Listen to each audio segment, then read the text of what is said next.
In those days the Philistines gathered their armies together for warfare to fight with Israel. Achish said to David, "Know assuredly that you will go out with me in the army, you and your men."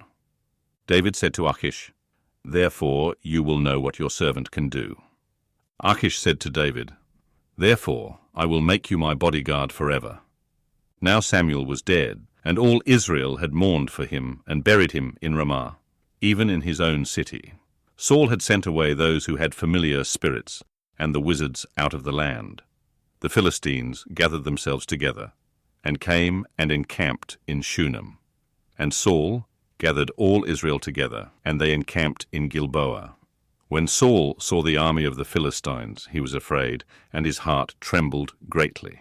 When Saul inquired of Yahweh, Yahweh didn't answer him by dreams, by Urim, or by prophets.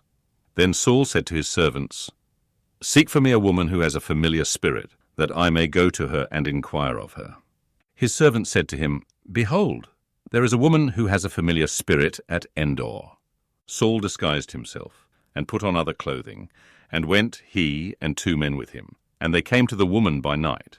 Then he said, "Please consult for me by the familiar spirit, and bring me up whomever I shall name to you."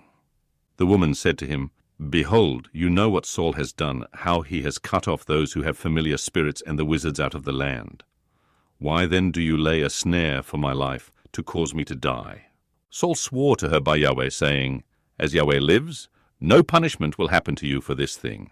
Then the woman said, "Whom shall I bring up to you?" He said, "Bring Samuel up for me." When the woman saw Samuel, she cried with a loud voice. And the woman spoke to Saul, saying, "Why have you deceived me? For you are Saul." The king said to her, "Don't be afraid. What do you see?" The woman said to Saul, "I see a god coming up out of the earth." He said to her, "What does he look like?" She said, "An old man comes up. He is covered with a robe." Saul perceived that it was Samuel, and he bowed with his face to the ground and showed respect. Samuel said to Saul, "Why have you disturbed me to bring me up?"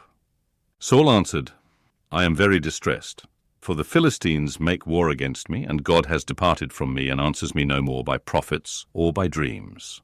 Therefore I have called you, that you may make known to me what I shall do."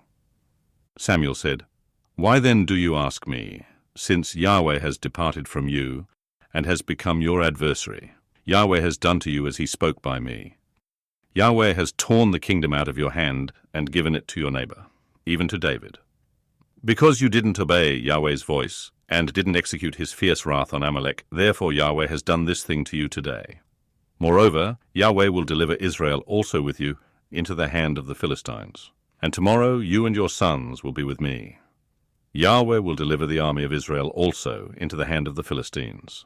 Then Saul fell immediately, his full length on the earth, and was terrified because of Samuel's words. There was no strength in him, for he had eaten no bread all day long or all night long. The woman came to Saul and saw that he was very troubled, and said to him, "Behold, your servant has listened to your voice, and I have put my life in my hand, and have listened to your words which you spoke to me. Now therefore, please, listen also to the voice of your servant, and let me set a morsel of bread before you. Eat, that you may have strength when you go on your way." But he refused, and said, "I will not eat." But his servants, together with the woman, constrained him, and he listened to their voice. So he arose from the earth and sat on the bed. The woman had a fattened calf in the house. She hurried and killed it. And she took flour and kneaded it, and baked unleavened bread of it. She brought it before Saul and before his servants, and they ate. Then they rose up and went away that night.